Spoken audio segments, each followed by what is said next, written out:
Actually, it had gone to about 4.7 trillion, meaning that there was about 400 billion shillings or close to half a trillion shillings that was never initially budgeted for. The headline on page 8 of the Standard talks about spending fallacy. Supplementary budgets water down main plan and alter projects. That also seems to be a very big problem. Fred, let me explain. First of all, the budget we have in Kenya is illegal. It is illegal. You know what I call that illegal?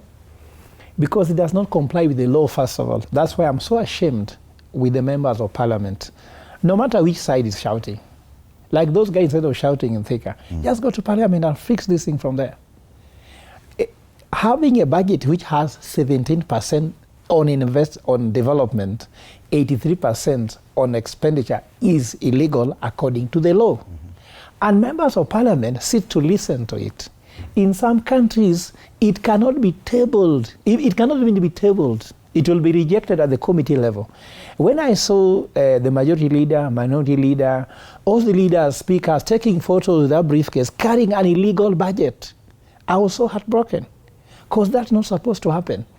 I even saw central bank governor there, taking a photo with a legal budget, because it was clear it's illegal. Because the law is clear, Fred, isn't it? On how much must go development and how much must go. Secondly, the borrowing. Already we are at illegality.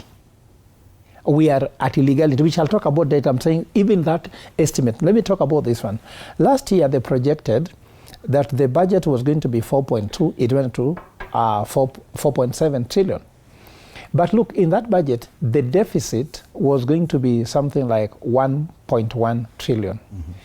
And in the end, when we got in the end, the deficit was 2 trillion. Because of what? KRA did not collect 815 billion. So that went to expand now the deficit. Then with the expenditure growing, it became worse. What I know is that we need fiscal discipline. Fiscal discipline means you must live within your means.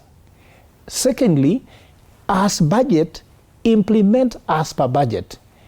In the first year of President Ruto's presidency, he did 4 supplementary budgets in a year. First of all, that's illegal, because the rule is very clear. You can only do 2. You can't do 4. Because doing 4 supplementary budgets means you don't know what you are doing.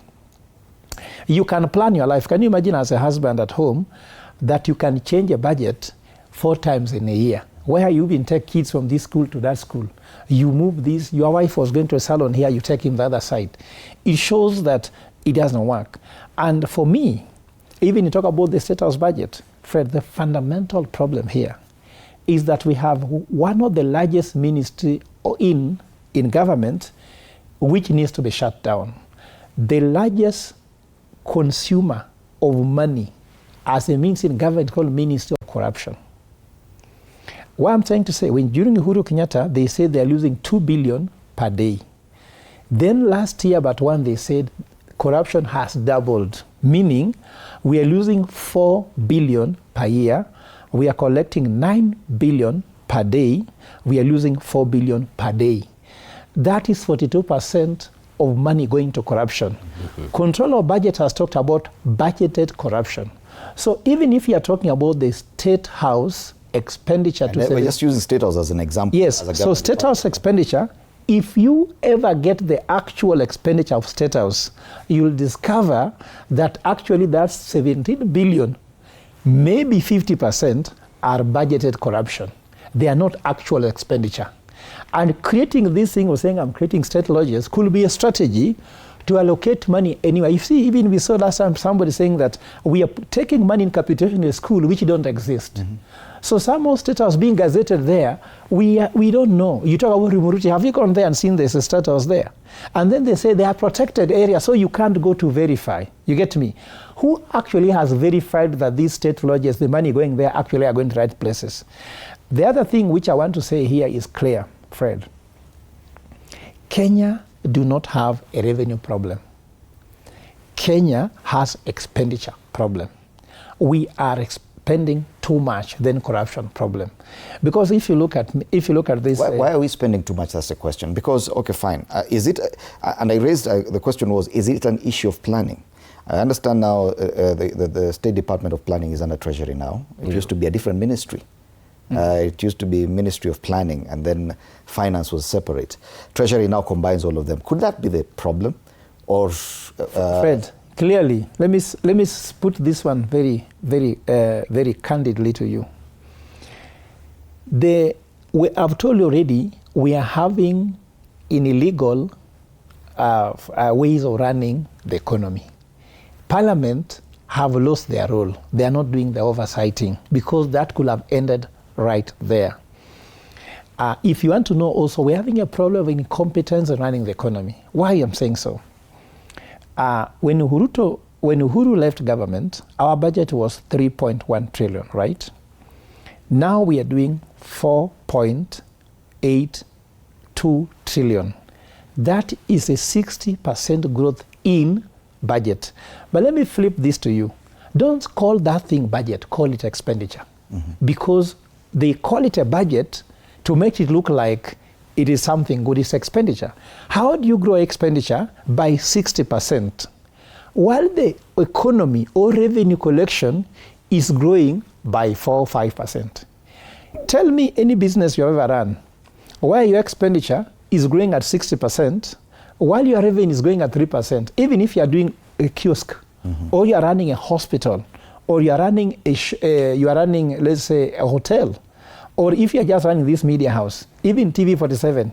Imagine if your revenue is growing at 5%, your expenditure is growing at 60%. We'll come here and find when no one is sitting here. Everyone will be home. So that very misnomer doesn't work. So what I'm trying to say here is that it's not lack of planning. Kenya have one of the most decorated... You're blaming directly the Parliament. The actual people who need to oversight this matter. Okay. And then most importantly, Fred, when we were told that the budget was 4.2 trillion last year, isn't it? Have they given a report of the actual spend? Like, you see, when you're running a company, you do a budget. Like, I'm sure TV47 does a budget, isn't it? Then we go to the financial planning showing actually you bought coffee here, you bought a camera, isn't it? You sent a crew to Mombasa. Actual expenditure. We just pass a budget, then they will ask for another budget to be passed. No one really goes there. And I want to tell you, during this time, and I'm sure CPA, you mentioned it a little bit, I want to be very candid.